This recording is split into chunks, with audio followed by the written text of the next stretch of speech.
집값 폭락은커녕 이젠 집값이 잠시 조정을 보고 다시 큰 폭으로 24년부터 상승하게 될 거다라고, 거래 없이 지금 집값이 큰 폭으로 상승돼 오고 있다라고 보셔야 되는데, 앞으로 강남 적길 때는 추후에 대세 하락장에 굉장히 좋지 않은 가능성이 매우 크게 될 거다. 예측과 전망이 지금까지 지속적으로 맞아오고 있다. 네, 안녕하세요. 반갑습니다. 이경민의 부동산 하이킥의 이경민입니다. 자, 2024년 12월 마지막 한 해를 앞두고 있는 상황입니다. 자, 그래서 오늘 이 시간은 그동안 제가 예측하고 전망했던 대로 시장이 전개되었는지 확인해보는 시간을 가져보려고 합니다. 그 첫 번째 시간으로서 아파트 거래량에 따른 집값 추이에 대한 제가 어떤 설명을 하고 어떤 강의를 해드려 왔는지 한번 다시 복기해보고 그대로 시장의 전개가 이루어져 왔는지 살펴보는 시간을 가져보려고 합니다. 여러분들도 다시 예전 과거로 다시 돌아가서 그 당시를 회상해 보면서 시장이 어떻게 전개되었는지 잘 따라오셨으면 좋겠습니다. 자, 22년 하반기에서 23년 상반기, 그 당시 집값이 큰 폭으로 폭락했던 시기였었습니다. 23년에 접어들면서 거래량이 1000에서 2000건대에 머물던 그 시기, 저는 앞으로 아파트 거래량은 거래 증가폭으로 인해서 4000건대까지 올라오게 될 거다. 그래서 4000건대까지 오게 되면 집값이 큰 폭으로 반등 상승하는 계기가 만들어지게 될 거다. 이렇게 설명을 해드려 왔었습니다. 실제 23년 6월부터 4000건대가 나오면서 집값이 큰 폭으로 반등 상승하기 시작했고, 그 집값이 9월달까지 이어져 왔었습니다. 그러다가 23년 10월부터 다시 거래량이 급감하기 시작하면서 앞으로 거래가 1000건 미만으로 떨어지면서 제2차 폭락이 나올 거다라는 전망과 강의가 수두룩했던 시기였었습니다. 그 시기 저는 집값 폭락은커녕 이젠 집값이 잠시 조정을 보고 다시 큰 폭으로 24년부터 상승하게 될 거다라고 말씀을 꾸준히 해드려 왔었죠. 자, 그 당시에 아무리 거래량이 급감하다라고 하더라도 1000건 미만으로 절대 떨어질 수 없을 거다. 그래서 1000건 중반 정도 수준까지 급감하면 그때부터 다시 반등하는 그런 시기를 맞이하게 될 거다라고 말씀을 해드렸고, 실제 1000건대 한 중후반대까지 거래가 급감하면서 다시 반등하기 시작합니다. 그리고 24년 3월 달에 거래량 4000건대를 다시 보게 되면서 반등하는 구간들이 찾아오면서 집값이 큰 폭으로 상승하는 계기가 만들어졌었습니다. 자, 그러다가 24년 7월 달에 가장 많은 거래가 나왔던 시기가 있었죠. 약 7000건을 넘어서서 9000건까지 돌파하는 그 시기를 보게 되었던 게 7월 달이었습니다. 불과 몇 개월 되지 않았던 시기였죠. 자, 그런데 저는 8월 달, 9월 달에 여러분들에게 뭐라고 설명해 드렸냐. 자, 아무리 거래량이 7000건, 8000건, 9000건이 나온다라고 하더라도 지금은 대세 상승장이 아니다. 대세 상승장의 조건들이 몇 가지가 있다. 그 중에 크게 보면 두 가지인데, 당월 기준 1만 건 이상의 거래가 나와야만 하고, 또 평균 거래량 6000건 이상 나와야 대세 상승장이라고 얘기할 수 있는데, 이제 대세 상승장의 조건이 맞지 않는 거래량 1만 건 이상 넘지 못할 거고, 평균 거래량은 4000건대에 계속 머물게 될 거다. 앞으로 평균 거래량은 4000건대 중반 정도가 최대치가 될 가능성이 있을 거다. 저는 그렇게 꾸준히 설명을 해드려 왔었습니다. 그리고 이젠 8월 이후부터 본격적으로 거래가 급감하면서 9월 4000건대의 거래량을 보게 될 거고, 그리고 겨울에 접어들면서 2000건 후반에서 3000건 초반대의 급감된 거래를 목격하게 될 거다. 이렇게 제가 설명을 해드린 바 있었습니다. 실제 지금 그렇게 진행되고 있는 상황입니다. 자, 제가 예전 강의 영상에서 뭐라고 설명해 드려 왔는지 다시 한번 복기해 보도록 하겠습니다.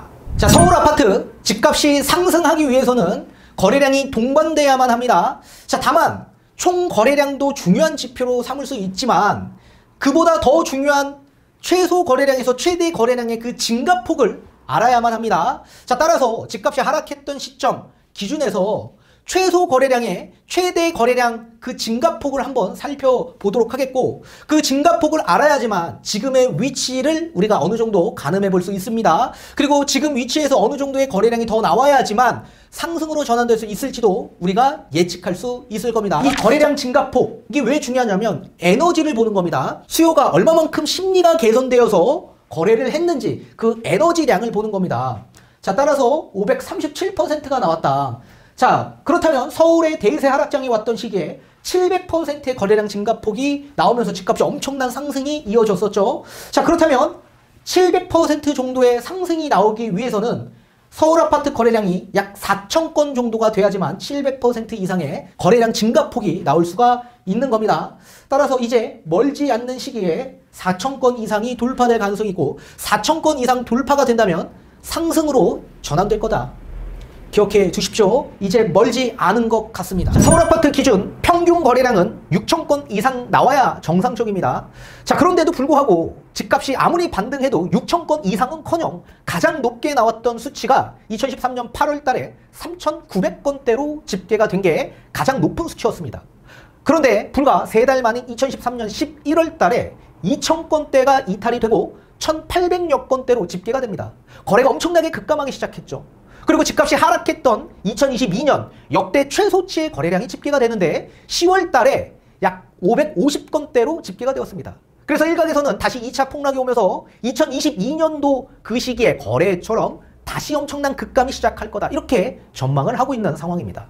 과연 그렇게 될 수 있을까요? 저는 절대 1,000건대 미만으로 거래가 깨지지 않을 거다, 이렇게 말씀을 해드리고 싶습니다. 자, 그 이유를 뒤에 하나하나 살펴보면서 알아보는 시간을 한번 가져보도록 하겠고, 자, 그렇다면 거래가 어느 정도까지 급감해야 다시 거래가 증가될 수 있을지, 최소 거래량은 어느 정도 집계가 될 수밖에 없는지, 그리고 집값이 다시 반등하는 상황에서 어느 정도 거래가 최대치로 나와야 정상적인 건지 뒤에 하나하나 살펴보면서 여러분들에게 설명을 해드리는 시간을 가져보도록 하겠습니다. 자, 우선 서울 아파트 하락했던 하락장 시기 2007년부터 하락 주기로 넘어오기 시작합니다.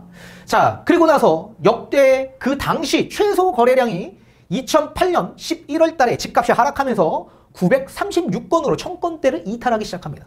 그래서 최소 거래량이 936건이 나왔었다. 그리고 나서 2009년 다시 집값이 하락해서 반등에 성공하면서 거래가 증가하기 시작하면서 그 당시 최대 거래량이 7,582건으로 집계가 되었습니다. 따라서 최소 거래량에서 최대 거래량의 이 증가폭을 보게 되면 약 810% 정도 증가한 수치가 나온 겁니다. 엄청난 에너지를 방출한 거죠. 자, 제가 뭐라고 말씀해드렸죠? 집값이 반등해서 상승에 머물면 다시 조정을 보는 관망이 시작된다라고 말씀을 해드렸었습니다. 그 이유가 뭐죠? 엄청난 에너지를 동반해서 상승했기 때문에 당연히 조정을 보면서 거래가 급감해지는 시기를 맞이하는 거죠.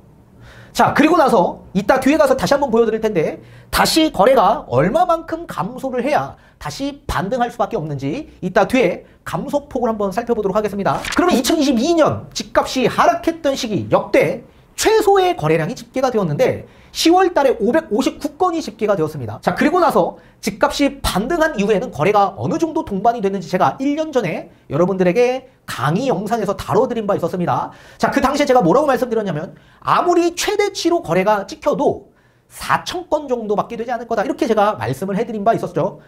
자, 못 보신 분들은 제가 다시 댓글에다가 영상을 링크를 달아드리도록 하겠습니다. 자, 그 당시에 제가 아무리 많이 나와도 거래가 4,000건 초반 정도가 가장 많은 수치가 될 거다, 이렇게 말씀을 해드렸었습니다. 자, 그런데 지금 얼마만큼 됐죠? 거의 4,000건 정도에 도달했죠. 자, 일각에서는 평균 거래량 6,000건 이상 전부 다 집값이 상승되는 시기에 거래가 나올 거다, 많게는 10,000건 이상 나올 거다, 이렇게 전망하신 분들도 굉장히 많았었습니다. 그런데 저는 무조건 4,000건대가 최대 맥심이었다. 자, 그 이유는 거래량 증가폭을 보게 되면 우리가 거래는 무조건 이렇게 될 겁니다, 제가 전망할 수는 없습니다. 자, 예상치를 전망할 수밖에 없겠죠. 그 예상치는 과거의 통계 집계에 따라 예상할 수 있는데, 자, 앞에 제가 언급한 것처럼 하락했던 시기에 최소 거래량에서 최대 거래량 집계를 보게 되면 약 720% 정도 거래량 증가폭이 나왔던 시기가 있었고 최대는 810% 정도의 증가폭이 나왔던 시기가 있었다라고 앞에 제가 말씀을 해드렸었습니다. 자, 그러면 559건에서 우리가 과거 통계 집계에 따라 720% 증가를 하게 되면 약 4,000건 정도가 나옵니다. 따라서 최소 한 4,000건 정도가 맥심일 가능성이 높고 또 810%로 만약에 적용을 한다면 아무리 많이 올라가봤자 4,500건 이하 정도로 증가가 될 거다. 이렇게 제가 말씀을 해드렸었습니다. 자, 그런데 이걸 평균치로 나타나게 되면 약 770% 정도가 되는데 770%의 평균치를 적용하게 되면 평균 증가폭은 약 4,300건 이하 정도가 될 거다. 그래서 앞으로 집값이 또다시 반등하고 거래가 증가된다라고 하더라도 평균 거래인 6,000건 이상 절대 나올 수가 없다라고 말씀해드렸죠. 아무리 많이 나와도 약 4,300건 이하 정도가 나올 거다. 자, 그렇게 평균 거래량이 밑도는 상황에서도 집값은 상승된다라고 얘기했습니다. 그 이유는 뭡니까? 에너지를 엄청나게 방출했기 때문에 그렇죠. 에너지를 엄청나게 방출했기 때문에. 자, 서울 아파트 반등을 했습니다. 하락에서 반등에 성공한 시기를 한번 보게 되면 그 반등한 이후에 거래량이 얼마만큼 감소를 하면서 조정을 받는지 한번 보도록 하겠습니다. 자, 앞에 보신 것과 같이 2008년 11월 달에 집값이 하락하면서 936건의 최소 거래량이 나왔다고 했습니다. 그리고 8월 달에 최대 거래량이 나오면서 집값의 반등에 성공했죠. 그리고 나서 어떻게 됐죠? 최소 거래량을 또 집계를 해보니까 2009년 12월 달에 2,942건이 최소 거래량이 나왔습니다. 그래서 2010년으로 비교를 해봤을 때 2009년 12월 달이 최소 거래량이 찍혔던 시기였습니다. 따라서 최대 거래량에서 다시 얼마만큼 감소를 하고 나서 집값이 반등을 했냐면 61% 정도 감소를 하고 나서 다시 집값이 반등하더라. 그러니까 2023년 8월 달 3,899건을 찍었습니다. 그죠? 자, 그리고 나서 거래량 감소폭이 지금 현재 11월 달 기준 11월은 집계가 마무리가 된 달입니다. 1,836건이 나왔죠. 1,836건. 자, 거래량 감소폭을 보게 되면 약 마이너스 53%가 나온 수치죠. 자, 앞에 우리가 과거의 통계를 보게 되면 최소 거래량이 감소한 감소폭을 보게 되면 마이너스 61%, 최대 감소폭은 마이너스 74% 정도가 나오더라. 그러면 과거 통계의 집계에 따라 3,899건의 최대, 만약에 이게 거래량이라고 한다면 여기에서 최소 61%의 감소폭을 적용하면 약 1,520건 정도가 나오고요. 여기에 또 74%의 감소폭을 적용하게 되면 약 1,000건 정도가 나오더라. 따라서 아무리 감소가 최대치로 나온다고 하더라도 1,000건 정도가 나오고 그 이하로 나오기가 쉽지 않을 거다. 이렇게 저는 예측을 하는 겁니다. 자, 그리고 이걸 평균치로 나타내면 감소폭의 평균치는 마이너스 68%가 나오더라. 그래서 마이너스 68%로 적용을 하게 되면 평균 감소폭은 약 1,250건 정도가 나오게 됩니다. 따라서 아마 1,800건을 이탈할 가능성이 매우 클 거다라고 저는 생각하고 아무리 많이 떨어져도 1,000건대 초반 정도까지 떨어질 가능성이 있다. 자, 2023년 12월 달 아직 890건입니다. 2024년 1월 3일 기준에서 봤을 때 890건입니다. 890건. 아마도 2024년 1월 31일까지 거래량 집계가 돼야지 12월 달에 거래가 통합으로 집계가 될 겁니다. 자, 따라서 아마 제가 봤을 땐 1,800건을 이탈할 가능성이 있고 아마 1,000건대 초반까지 만약에 찍게 된다고 한다면 그 다음 달부터는 다시 거래가 증가하면서 집값 반등이 일어날 수 있는 구간으로 저는 보게 되는 겁니다. 우리 서울 아파트 평균 거래량이 6,000건 이상 나와야 적정 거래량이라고 봅니다. 근데 평균 거래량보다 한참 밑돌고 있는 거래량에서 지금 상승되고 있는 상황이죠. 이런 상황은 우리가 진짜로 상승이 되고 있지 않다라고 보셔야 됩니다. 진짜로 상승되는 대세 상승장의 큰 특징은 뭡니까? 평균 거래량보다 더 웃도는 거래량들이 계속적으로 나오고 있죠. 그죠? 근데 2023년 반등을 합니다. 반등을 해도 가장 높았던 게 언제죠? 2024년 4월이죠. 4,840건. 이거는 취소 거래량이 미반영된 겁니다. 반영되지 않은 거래량입니다. 그래서 만약에 반영을 하면 약 한 4,000, 한 400, 500건 요 정도 수준입니다. 근데 최대치를 가지고 온 겁니다. 4,800건. 따라서 6,000건이 아직도 넘어가지 못하고 있는 상황이죠. 그러니까 평균 거래량에 밑도는 상황에서 지금 상승하고 반등하고 있는 상황이다. 자, 그리고 앞에서 설명한 것처럼 1만 건 이상의 거래량이 나와줘야지만 하락장에서 상승장으로 전환될 수 있는 시점이다라고 했죠. 2014년 10월 달을 보면 11,000건 정도가 나왔습니다. 이때부터 이제 상승으로 전환되는 시점이 찾아오게 된 거고 실제로 2015년 상승기 초반이 시작되었다. 그리고 2014년, 2015년, 16년, 17년, 18년, 19년, 20년 전부 다 1만 건 이상의 거래량이 한 번씩은 전부 다 나왔던 상황이었다. 그래서 이 시기를 대세 상승장 시기구나 이렇게 우리가 지칭할 수 있게 되는 겁니다. 그런데 2021년을 보게 되면 이 시기에는 지금 1만 건 이상이 나오지 못했죠. 그럼 당연히 하락해야 정상적인데 이 시기에는 집값이 엄청나게 폭등했던 시기였습니다. 앞에서 우리가 증감률을 보시다시피 약 18% 이 정도까지 막 상승했던 시기였었습니다. 자, 이런 시기는 평균 거래량에 하회하면서 상승하는 시기라고 지칭할 수 있죠. 이런 시기의 큰 특징은 진짜 상승이 아니라 가짜 상승이었다. 그리고 만약에 분위기가 반전이 되면 그리고 펀더멘탈이 약해지면 낙폭이 엄청나게 커지는 시기가 될 거다. 우리 건축물을 건축할 때도 기반을 잘 다져진 상황에서 건축물이 올라가야 우리 지진이나 자연재해가 생겨도 무너지지 않고 견고함을 유지할 수 있게 되는 거죠. 부동산 가격도 마찬가지입니다. 가격이 거래량이 동반된 상황에서 점진적으로 올라가야지 이게 무너지지 않습니다. 근데 거래량 동반되지 않은 상황에서 집값이 폭등했다? 2021년을 기억해보면 한두 건의 거래로 신고가가 나왔던 시기였습니다. 거래량이 기반되지 않은 상황에서 올라간 거죠. 그런 상황이라고 한다면 부동산의 펀더멘탈이 약해진다면 금방 무너질 수 있게 되는 겁니다. 자, 따라서 2021년 요 시기에 집값이 거래량이 동반되지 않고 그 거래량은 뭐라 그랬죠? 평균 거래량에 동반되지 못했죠. 4,145건이 나왔습니다. 그래서 6,000건을 넘어간 시점이 없었죠. 자, 그러다 보니까 거래량 없이 집값이 폭등했던 시기였다. 자, 이런 상황에서 부동산의 펀더멘탈이 약해지면 어떻게 되죠?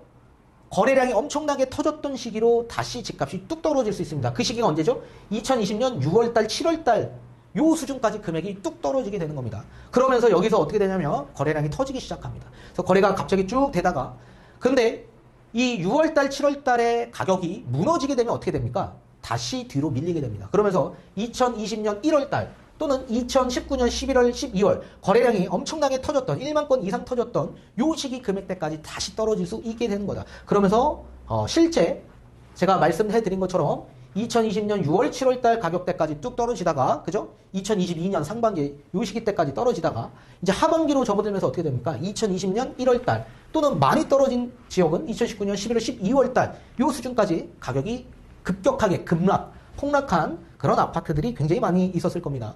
따라서 거래량이 동반된 상황에서 집값이 올라가야 가격이 무너지지 않더라. 그런데 21년도는 그렇지 않았습니다. 그럼 지금은 어떨까요? 지금도 물론 마찬가지죠. 자, 따라서 지금도 집값이 정고점 금액대까지 근접되어 있지만 평균 거래량뿐만 아니라 1만 건 이상의 거래량도 나오지 않았죠. 그러면 이제 다시 부동산의 펀더멘탈이 약해지는 시기가 다시 찾아오면 어떻게 될까요? 다시 이 금액은 어디로 무너질 수 있어요? 거래량이 1만 건 이상 터졌던 2020년 6월달, 7월달 가격 수준으로 다시 재차 하락할 수 있다. 그리고 여기서 거래가 또 쭉 이뤄지다가 이 금액대가 무너지면 또 다시 어느 시기로 다시 되돌아갈 수 있을까요? 2020년 1월달, 2019년 11월, 12월 요 수준까지 다시 하락할 수 있다. 그럼 만약에 이 금액이 다시 무너지면 어디까지 갈 수 있어요? 2018년 9월, 10월달 요 금액대까지 갈 수는 있겠지만 갈 수 있을까요? 갈 수 없다. 2019년 11월, 12월과 2018년 9월, 10월의 가격 차이가 워낙 크기 때문에 하락폭이 그렇게 크게 움직이진 못할 거다. 따라서 제가 봤을 땐 바닥의 가격 수준은 2020년 1월달, 2019년 11월, 12월 요 수준이 가격의 바닥 수준이다. 그래서 저항 금액이고 나중에 다시 이 금액대까지 오게 되면 대량 매집이 터지면서 지지선으로 다시 바뀌게 될 겁니다. 자, 따라서 평균 거래량 하회되는 이런 시기, 지금의 이런 시기와 2021년 이런 시기는 심리가 좀 저하된 상태의 시기였다. 그래서 고점 인식이 있었던 시기였고, 그리고 시장 상황과 경제 상황의 인식에 있어서 수요가 급감하는 상황이 나오게 되는 거죠. 그래서 다시 재차 부동산 펀더멘탈이 약해지면 어떻게 돼요? 수요가 더욱더 급감해지면서 가격이 재차 하락할 수 있는 구간으로 넘어갈 수 있게 되는 거다. 그리고 이렇게 평균 거래량이 하회가 되면 반대로 매도 물량은 계속 매매가 성사되지 못하고 적체되는 상황으로 가게 되는 거죠. 제가 예전부터 누차 강조합니다. 서울 아파트 공급 부족 아닙니다. 공급이 입주 물량만 공급이 아니라 이 매도 물량도 공급 물량이라고 제가 항상 강조했죠. 근데 이 매도 물량이 계속적으로 적체되고 있는 겁니다. 평균 거래량이 하회가 되면. 그러니까 이게 나중에 공급이 과잉되는 시기가 찾아오게 되는 거고, 또 수요는 심리가 저하되는 상황에서 매매 성사가 되지 못하면 가격이 재차 또 하락할 수밖에 없는 그런 상태로 가게 되는 거다. 따라서 지금 여러분들이 말씀하고 여러 전문가들이 또 얘기하는 부동산 상승장 진입했다. 저는 절대 그 말에 동조할 수 없다. 이렇게 말씀을 해드리면서 시장에 참여하고 있는 수요는 감소 중에 있다. 감소 중에 있다. 이게 무슨 얘기냐. 지금 7월 달만 하더라도 8,700건 정도의 서울 아파트 거래량이 나왔는데 무슨 감소냐 이렇게 생각하시는 분들이 계실 수 있을 겁니다. 이미 제가 예전 강의 영상에서도 여러 번 설명해 드렸습니다. 서울 아파트의 평균 거래량은 6,000건 이상 나와야 정상적 시장이다. 그게 정상적이다. 만약에 대세 상승장 시기에서도 월 평균 거래량이 약 6,000건 이상 나오고요. 많게는 8,000건 그 이상까지도 나오게 됩니다. 자, 그런데 지금 현재 평균 거래량은 4,000건대 후반 정도로 집계가 되고 있습니다. 자, 이거는 취소 거래량까지 포함한 거래의 평균치가 4,000건대 후반 정도가 됩니다. 자, 지금 6,000건, 7,000건, 8,000건이 찍혔던 시점은 당월 기준입니다. 당월 기준. 자, 제가 말씀드리는 평균 거래량은 1월 달부터 12월 달 약 1년치의 거래의 평균을 뜻하는 겁니다. 그게 6,000건 이상 나와야 정상적 시장이다. 그런데 지금 현재 1월부터 7월 달까지의 현재 7월까지의 거래 집계가 8,700건 정도가 나왔습니다. 그 거래까지 합산한 평균 거래는 4,000건대 후반 정도입니다. 따라서 앞으로도 4,000건대 후반 정도를 계속 유지할 가능성이 매우 클 거다. 제가 예전부터 강조해 드려왔었습니다. 자, 지금이 만약에 대세 상승장 시기라고 한다면 월 평균 거래량이 6,000건 이상 넘어가야 정상적인 거고, 월 평균 6,000건 이상 넘어갔다는 얘기는 매 달마다 6,000건 이상씩 거래가 찍혔다라는 얘기입니다.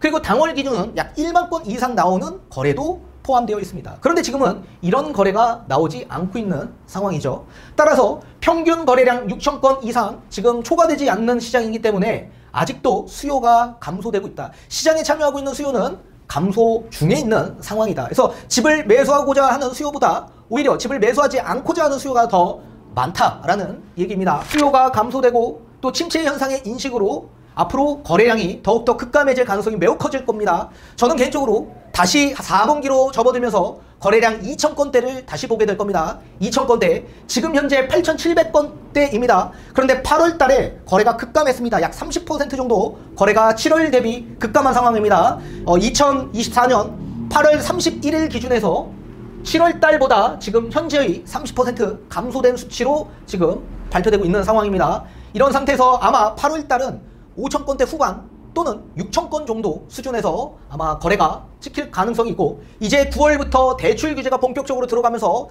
다시 4,000건대로 낮아질 가능성이 매우 커지는 시장이 찾아오게 될 겁니다. 그리고 겨울로 접어들면서 2,000건대 또는 3,000건 초반 정도 수준에서 거래가 형성될 가능성이 매우 커지게 될 거다. 따라서 월평균 거래량 6,000건 이상은커녕 제가 꾸준히 설명드렸던 월평균 거래량 4,000건대 후반까지 낮아질 가능성이 매우 커질 거고, 그렇게 월평균 거래량이 낮아지는 건 수요가 그만큼 감소된 시장이다라고 보셔야만 합니다. 자, 이렇게 거래가 급감하게 시작한다면 그동안 집값 상승세를 기대하고 매물을 걷어들였던 매도인들은 잠재된 매도 물량입니다. 언제든지 시장이 급변하면 다시 시장에 출회될 수 있는 매도 물량입니다. 그런 매도 물량들이 회수된 매물이 출회되면서 매물이 다시 적체되고 시장에 큰 충격을 줄 가능성이 매우 커질 거다.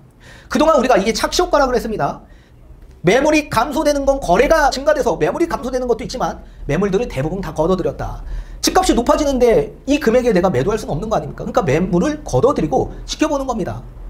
그런데 만약에 시장에 변곡이 생겨서 시장이 갑자기 급변하기 시작한다면 매물이 다시 시장에 출회될 가능성이 매우 커지겠죠. 그러면서 적체의 현상이 다시 시작할 겁니다. 그러면 시장의 충격에 매도 물량이 증가되면서 공급이 과잉되고 반대로 수요는 감소되면서 소비 심리가 위축되고 집값 하락세로 이어질 수밖에 없는 이런 과정을 우리는 4분기에 보게 될 겁니다. 매물 증가와 거래량 감소 현상이 앞으로 더욱더 부각될 가능성이 매우 커지게 될 겁니다. 그리고 추석이 끝난 이후부터는 시장의 분위기가 갑자기 냉랭해질 가능성이 있을 겁니다. 분위기 감지가 아마 여러분들도 느끼실 만큼 시장의 변화가 일어날 가능성이 있다. 그래서 가을철에는 제가 봤을 때 굉장한 찬바람이 분다라고 한다면 이제 겨울철에는 굉장히 꽁꽁 얼어붙는 그런 현상으로 갈 가능성이 있다. 4분기부터는 경기 침체 현상 이슈화가 시장을 도배할 가능성이 매우 커지게 될 겁니다. 미국 11월 3일 대선이 끝난 이후부터 그동안 감춰져 왔던 여러 가지의 경기 지표들이 다시 표본적으로 노출되면서 시장에 충격을 줄 가능성이 클 겁니다. 이건 우리나라만 국한된 게 아니라 모든 전 세계의 국가들이 경험하게 될 겁니다. 그래서 4분기부터 본격적으로 이 현상들이 이슈화될 가능성이 있을 거다. 그리고 매물들을 회수했던 분들, 이분들은 그 이전에는 매도를 계획하셨던 분들입니다. 우리 입주 물량만 공급 물량이 아니라고 했습니다. 매도 물량 또한 공급 물량이라고 했습니다. 그런데 매물을 회수했던 물량들이 이제 시장의 여러 가지의 이슈와 또 여러 가지의 충격으로 인해서 잠재되었던 매도 물량들이 출회될 가능성이 있다. 그래서 이런 출회 현상들이 나오게 되면 시장에 충격을 주고 거래가 급감해질 가능성이 있을 거다. 이렇게 보여주고 있습니다. 그리고 매도인 매도 호가 하향 조정이 될 가능성이 있을 수밖에 없고 매수 심리는 저하되고 수요가 감소되면서 시장이 급변하는 그런 사태를 맞이할 수밖에 없을 겁니다. 따라서 가을 시기에는 찬바람이 부는 시기라고 한다면 이제 겨울로 넘어가면서 굉장히 시장이 얼어붙는, 거래가 급감하고 매물이 증가되면서 시장이 갑자기 급변할 수 있는 그런 형태가 나올 가능성이 커질 시기라고 보여주고 있습니다. 자, 이렇게 그동안 제가 23년부터 24년 지금까지 전망했던 영상들을 여러분들 같이 한번 시청을 해봤습니다.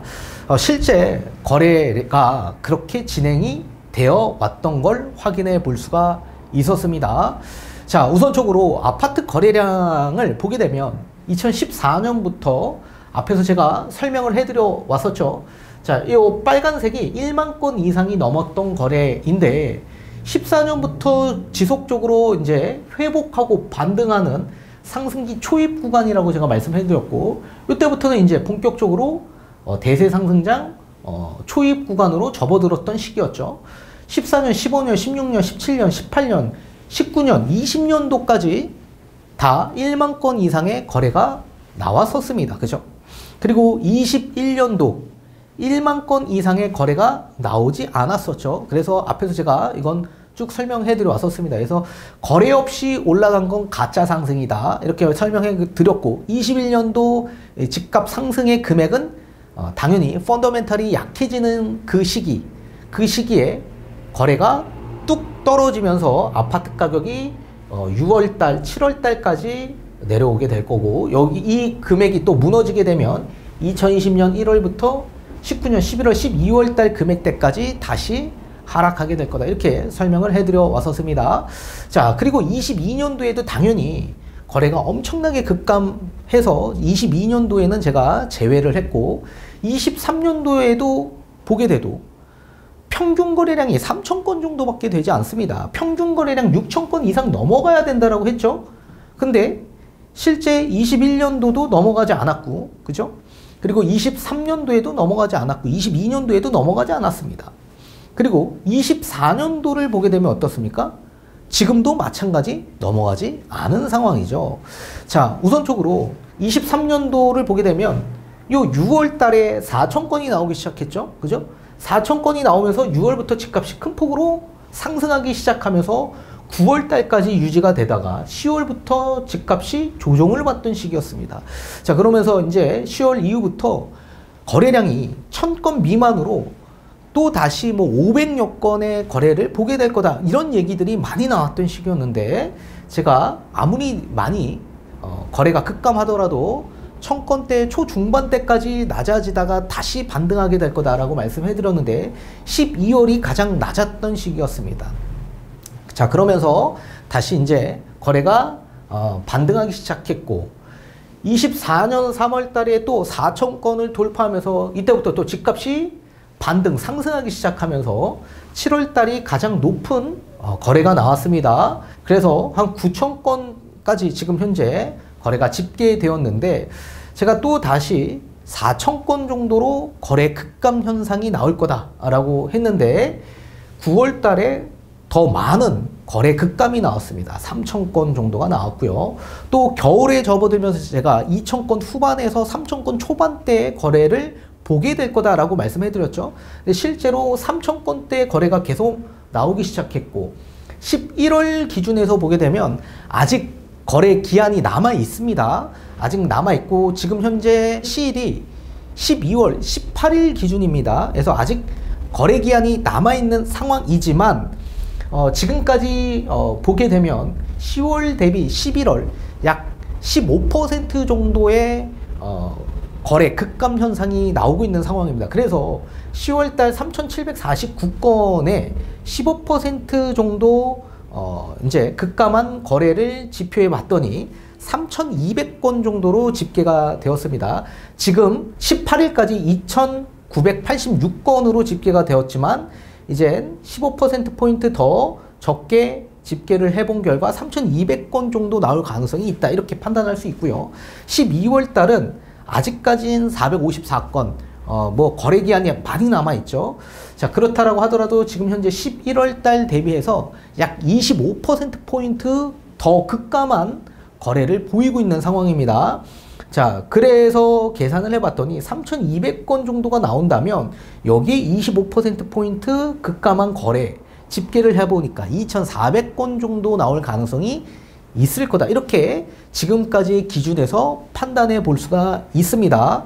자, 따라서 앞에서 제가 얘기한 대로 2,000건대를 또 보게 되는 시기가 12월 달에 나오게 될 겁니다. 2,000건대. 그리고 3,000건대 초반 이렇게 보이게 됐죠. 따라서 지금 현재 11월 달까지 3,200건까지의 거래 집계를 해본 결과 약 4,863건, 이게 평균 거래량입니다. 평균 거래량.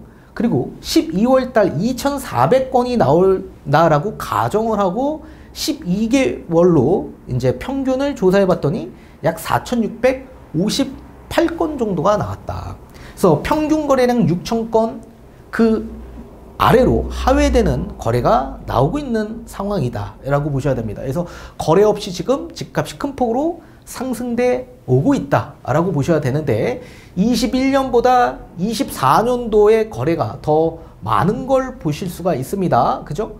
그런데 24년도에는 강남 같은 핵심 상급지의 거래가 훨씬 더 많았기 때문에 앞으로 강남 적 일대는 추후에 대세 하락장이 굉장히 좋지 않을 가능성이 매우 크게 될 거다. 이건 다음 시간 제가 다뤄보도록 하겠고, 자, 앞에서 설명드린 대로 아파트 거래량에 따른 집값 추이에 대한 예측과 전망이 지금까지 감사하게도 지금까지 지속적으로 맞아오고 있다라고 보셔야 되고, 앞으로 시장의 전망도 굉장히 좋지 않다라고 저는 말씀을 해드렸고, 뭐 내년부터 대출이 풀려서 뭐 다시 집값이 폭등할 거다, 말이 안 된다라고 제가 꾸준히 말씀을 해드렸습니다.